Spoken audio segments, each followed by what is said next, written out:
जी अस्सलाम वालेकुम। राजा उमर आपकी खिदमत में एक बार फिर हाज़िर। और जनाब, आज मैं मौजूद हूँ अपने गांव में और इस वक्त आप मेरे पस मंज़र में देख रहे होंगे एक बहुत बड़ा बरगद का दरख्त। ये वो दरख्त है जो मेरे गांव के एक प्राइमरी स्कूल के अंदर मौजूद है और मैं इस वक्त इस दरख्त के ज़ेर साया बैठा हुआ हूँ। आज मैं बात करना चाह रहा था कि ये दरख्त हमें क्या सिखाते हैं, ये दरख्त हमारे कैसे टीचर्स हैं। तो इस वक्त आप देख रहे हैं कि इस वक्त दरख्त मेरे पस मंज़र में है और ये बहुत बड़ा और बहुत पुराना दरख्त है। तो नाज़रीन, आपको बताता चलूँ कि इस वक्त आप साथ ही साथ बैकग्राउंड में कुछ परिंदों की आवाज़ें भी सुन रहे होंगे जो इसी दरख्त के ऊपर इस वक्त चहचहा रहे हैं।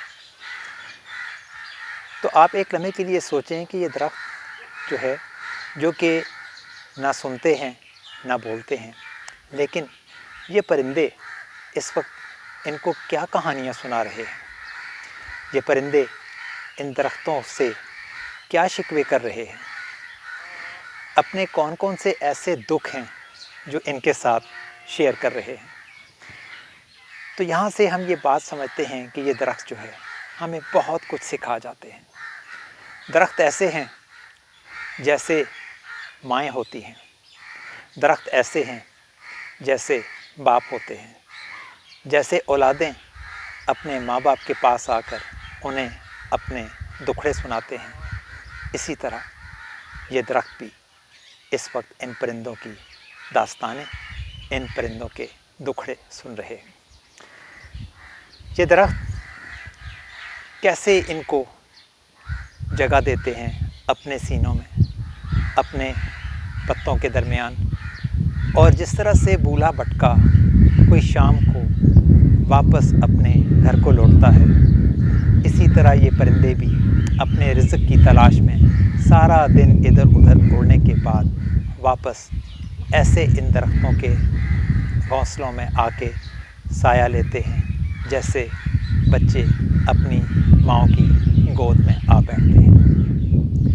ये सारी की सारी जो दास्तानें हैं ये अपने अंदर समोए बैठे रहते हैं। और इस तरह के पुराने दरख्त, जैसा कि आप इस वक्त पस मंज़र में देख रहे हैं, इस तरह के पुराने दरख्तों के सीनों में पता नहीं कितने राज मौजूद होते हैं, पता नहीं कितनी गहरी कहानियाँ ये अपने अंदर छुपाए होते हैं, पता नहीं कितने अजीम लोग इस बड़े दरख्त के साए में बैठ के टाट के ऊपर पढ़े लिखे होते हैं, पता नहीं कितने लोगों ने इसके नीचे बैठ के तख्तियाँ लिखी होती हैं, पता नहीं वो लोग आज कहाँ कहाँ जाकर अपना कहाँ कहाँ पर कितना कितना नाम रोशन कर चुके होते हैं। लेकिन दरख्त अपनी जगह पर मौजूद हैं। दरख्त ऐसे हैं जैसे वालिदैन अपने बच्चों को हर लम्हा दुआएं देते हैं, जैसे हर लम्हा उनका भला चाहते हैं, जैसे हर लम्हा उन्हें फ़र्क समझाते हैं कि धूप क्या होती है, छाँव क्या होती है। और जैसे इस वक्त मैं बहुत ही खूबसूरत से माहौल में बैठा हुआ इस दरख्त के साए में, बड़ी ठंडी ठंडी हवा भी चल रही है, तो वो सुकून और वो प्यार, वो मोहब्बत, वो ठंडापन जो महसूस होता है दरख्तों के नीचे, बिल्कुल वैसा ही सुकून, प्यार, मोहब्बत और ठंडापन महसूस होता है वालिदैन के पास बैठ के। सो इसका मतलब ये है कि दरख्त ऐसे हैं हमारे लिए जैसे हमारे वालिदैन होते हैं। सो इन दरख्तों के साए में कभी जाके बैठ जाया करें, इनकी सुना करें, इनको कुछ सुनाया करें। और